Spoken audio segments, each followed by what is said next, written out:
Hello, class ninth. A very lovely morning. How are you all? I hope कि आप लोग बहुत अच्छे होंगे. Let's come to the biology class. Yesterday we were discussing about muscular tissue. Okay.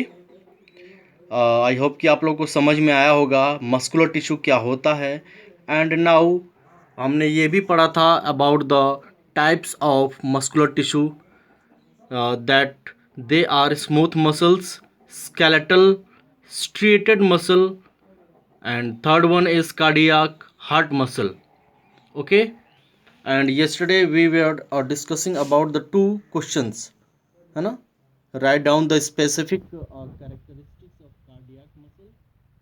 What is the function of muscular tissue? Okay.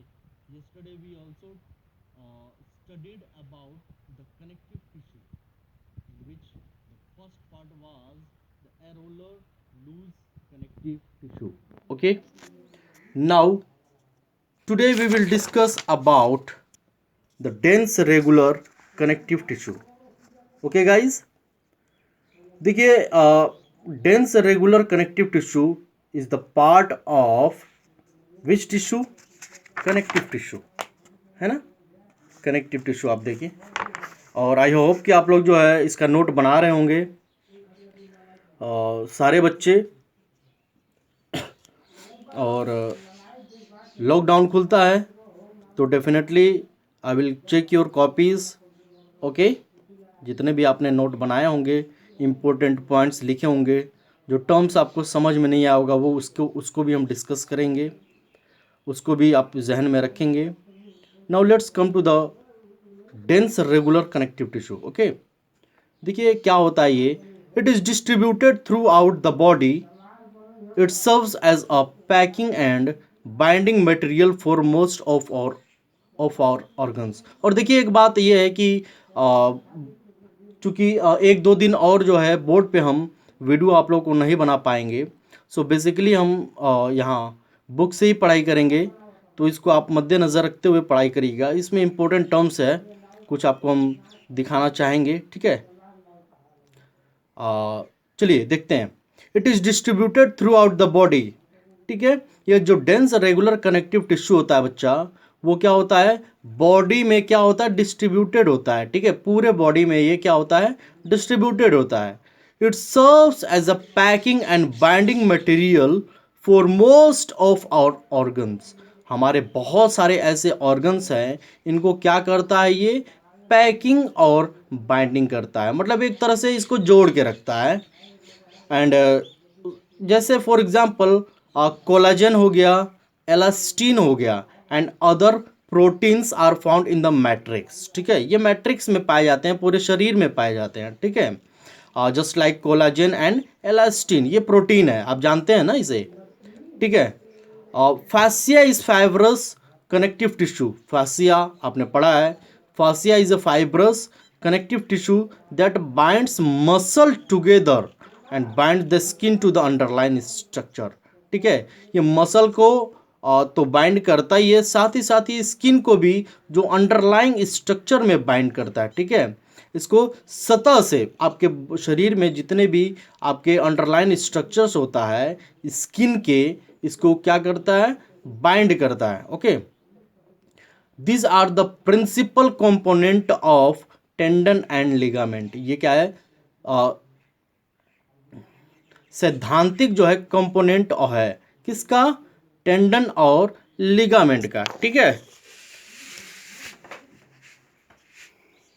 Okay. अब देखेंगे यहां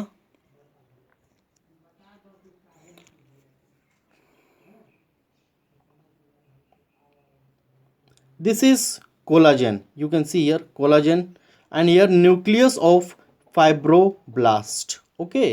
ये आपका छोटे छोटे डॉट्स जो दिखाई दे रहे हैं वो कोलाजन है, प्रोटीन्स है. ठीक है. और ये न्यूक्लियाई ऑफ फाइब्रोब्लास्ट है. ठीक है. ये जो बिग वाला पार्ट देख रहे हैं आप फिगर में. ठीक है. ये डेंस रेगुलर कनेक्टिव टिश्यू के का फिगर है. Okay guys, now we will discuss about the tendon. Okay. Tendons. Tendons connect muscle to bone. Okay. कहता है यहाँ पे कि tendons connect muscle to bone, आपके ये मांसपेशियों से, मसल से, बोन से क्या होता है, ये कनेक्ट होता है। The matrix is principally collagen, और जो मैट्रिक्स होता है वो प्रिंसिपली क्या होता है, कोलाजन होता है, ठीक है। And the fibres are all oriented parallel to each other, ठीक है। जो फाइबर्स होते हैं वो पैरेलल होते हैं, एक दूसरे की ये क्या होते हैं, समानांतर होते हैं। Tendons are strong but not elastic, और देखिए यहाँ पे खास बात ये है टेंडन्स का कि मजबूत तो होता है लेकिन लोचदार नहीं होता, इसमें कोई इलास्टिसिटी नहीं होती है, ठीक है, इसमें इलास्टिसिटी नहीं होती है। अब यहाँ देख सकते हैं कि tendons connect muscle to bone, ये मसल से बोन को कनेक्ट करता है, और इसमें प्रिंसिपली क्या होता है, कोलेजन एक मैट्रिक्स बनाता है, और जो फाइबर्स होते हैं बिल्कुल इसके एक दूसरे के समानांतर होते हैं, ठीक है। और टेंडन्स की खास बात यह है कि ये स्ट्रॉन्ग होता है लेकिन ये इसमें इलास्टिक नहीं होता है, ठीक है। लिगामेंट्स की जहां तक हम बात करेंगे, ligaments attach one bone to another, ठीक है। लिगामेंट्स जो होता है वो एक बोन्स को दूसरे बोन से कनेक्ट करता है, ठीक है, जोड़ता है, अटैच करता है, एक हड्डी से दूसरे हड्डी को अटैच करता है, लिगामेंट्स। ओके, इंपॉर्टेंट टर्म है, इसको आप ध्यान में रखेंगे। They contain both collagen and also the protein elastin. अब देखिए यहाँ पे दोनों टाइप के ये जो प्रोटीन्स है आपके, कोलाजन एंड एलास्टिन, ये दोनों जो है ये कंटेन करता है, ठीक है बच्चा। Elastin permits ligament to be stretched, और एलास्टिन जो होता है वो डेफिनेटली इसमें मदद करता है लिगामेंट्स को स्ट्रेच करने में, ठीक है। स्ट्रेच मीन्स क्या होता है, खिंचाव करने में इसको मदद करता है, ठीक है। आई होप कि ये टेंडन और लिगामेंट्स ये दोनों पॉइंट आप लोग नोट कर लेंगे, ठीक है, ये बहुत इंपॉर्टेंट है। और आप इसको जो भी इसमें डाउट होगी आप फिर से हमें पूछ सकते हैं, ठीक है, if not cleared, okay. Now adipose tissue, adipose tissue क्या कहता है बच्चा, the fat of adipose tissue serves as stored energy and act as a cushion for many internal organs. अब यहाँ कहता है कि जो एडिपोज का फैट होता है, ठीक है, एडिपोज टिश्यू का जो फैट होता है वो एनर्जी स्टोर के लिए सर्व किया जाता है, ठीक है।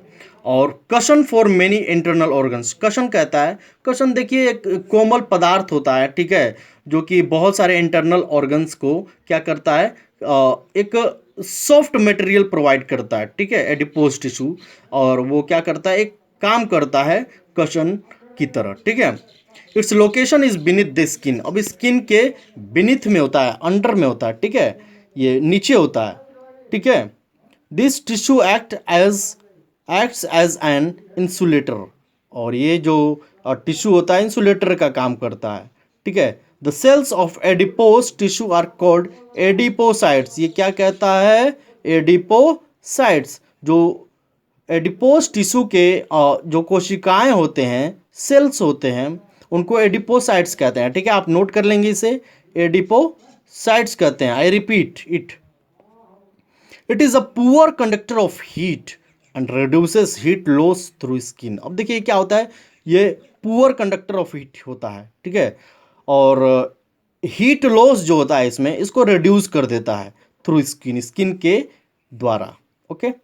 अब देखिए यहाँ कहता है कि prominent adipose tissue sites are blubber of whale, ठीक है, और कहता है prominent adipose tissue sites are blubber of whale, और जो ब्लबर वेल का जो ब्लबर होता है उस तरह का कुछ इसका इसका दृश्य होता है, ठीक है, प्रोमिनेंट एडिपोज टिश्यू का, ओके।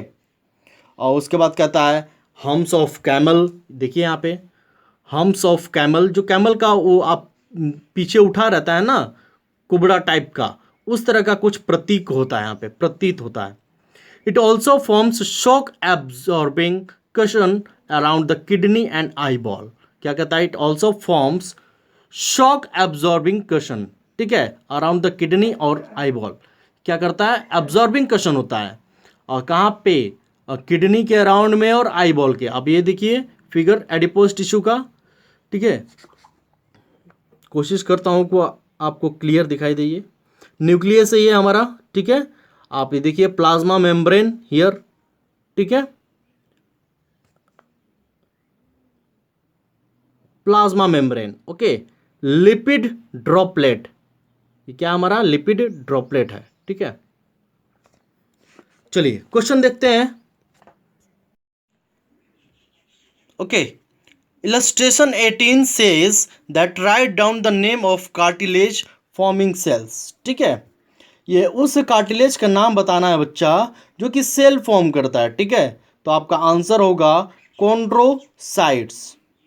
ठीक है dear students, suppose that if I will ask in the class, definitely your answer should be chondrocytes. और ओके, अगर मैं पूछता हूं आपसे कि वो कार्टिलेज का नाम बताइए जो कि सेल फॉर्म करता है, तो your answer should be chondrocytes. Okay, चलिए हम डिस्कस करते हैं about the osteology. What is osteology? ये कई दफ़ा आपसे जो है नाइट क्लास में भी पूछा गया है, जीके वाले पोर्शन में पढ़ते हैं इसे। It is the science which deals about the structure and function of skeletal tissue. Okay, ये वो साइंस है, ये वो विज्ञान है जो कि स्केलेटल टिश्यू के, जो स्केलेटल टिश्यू होते हैं उसकी स्ट्रक्चरल और फंक्शनल की का अध्ययन करता है। ठीक है, संरचनात्मक और क्रियात्मक इकाई का ये क्या करता है, अध्ययन करता है, उसे हम ऑस्टियोलॉजी कहते हैं। ठीक है, बहुत इंपॉर्टेंट टर्म है ये, आप जहन में रखेंगे। Okay, and in next class we will discuss about the skeletal tissue. बाकी ये आज जो क्लास चला है आप उसको नोट करिए, जो उसमें डाउट है उसको जिक्र करेंगे हमसे। ठीक है, कमेंट करेंगे और if possible I will reply it। okay, definitely I will reply it। we will discuss it in next class। now for today's class that's all, thank you।